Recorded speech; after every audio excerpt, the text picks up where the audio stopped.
Howdy YouTubers. In a prior video or a couple of videos, I showed you how I scratch built this OTM tracker using styrene and an off-the-shelf excavator that I got on Amazon.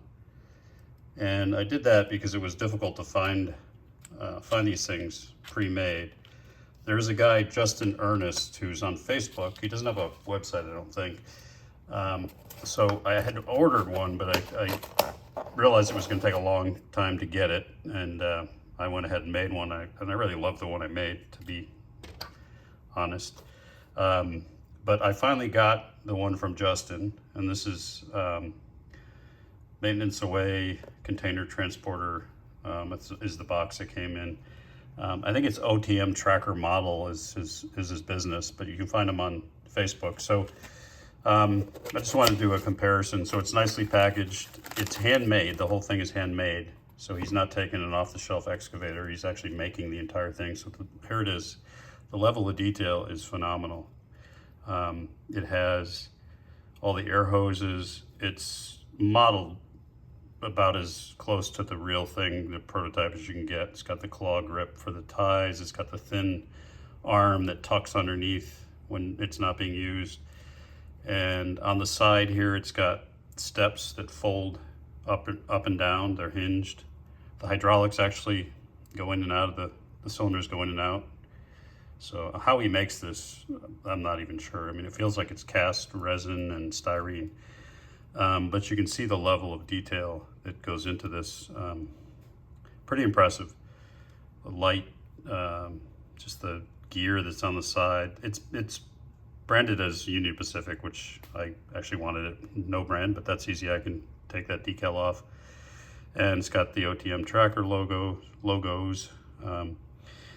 These are, I think they're attached with little rubber bands. They slide in and out so that you can fit it on top of your gondola. So just a side-by-side.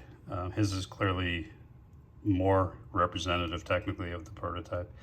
That being said, when you scratch build something, you kind of fall in love with it. So I'm not sure what I'm going to do here. I'd probably keep them both.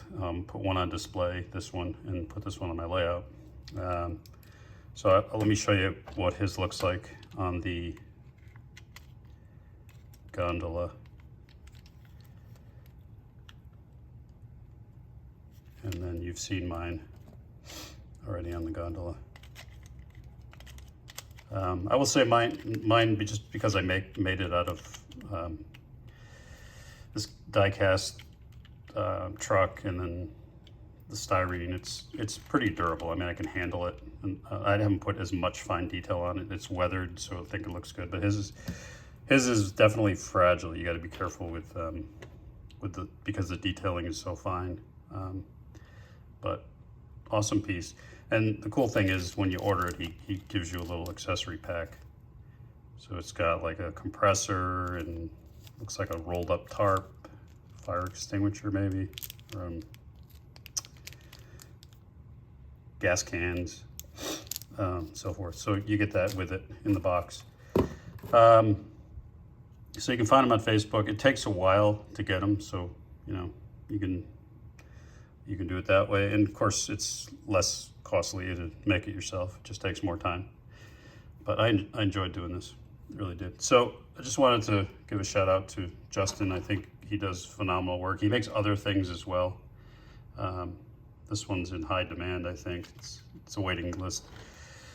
So that's just a quick update. I've got some other things I want to talk about in future videos, projects that I'm working on, including the extension of the layout. And I excuse the clutter on the workbench. I've got this electronic project, which is going to be one of my signals, and I just haven't gotten around to finishing it. So, such is the life of a model railroader. Anyway, hope you enjoyed that. Have a great week. Cheers.